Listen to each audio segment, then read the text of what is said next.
Why do people spend more money on old cars than they're actually worth? Well, logically it makes no sense. Yeah, but psychologically, it makes perfect sense. Old cars aren't just machines. They're memories on wheels. When someone buys an old car, they're not buying metal. They're buying a feeling.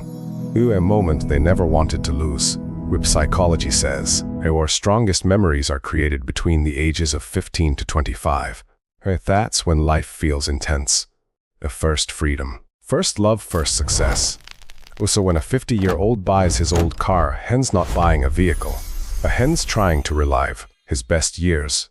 Every time we reconnect with the past, our brain releases dopamine, with the same chemical behind happiness, and addiction. That's why restoring an old car feels so good, and so hard to stop.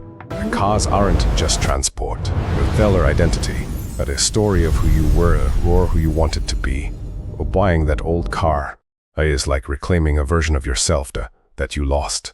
Illogically, spending $30,000 on a $15,000 car is a bad decision. But your brain isn't just logical. Your emotions always want to win.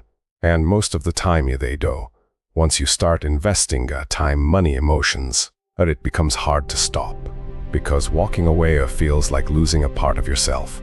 And humans hate loss more than they love gain. That old car isn't just a car, it holds moments. First dates, late night drives. Life-changing days, that's why its emotional value always becomes higher than its market value. So next time you see someone spending too much on an old car, don't judge them. They're not fixing a car. They're holding onto a feeling. Subscribe our channel.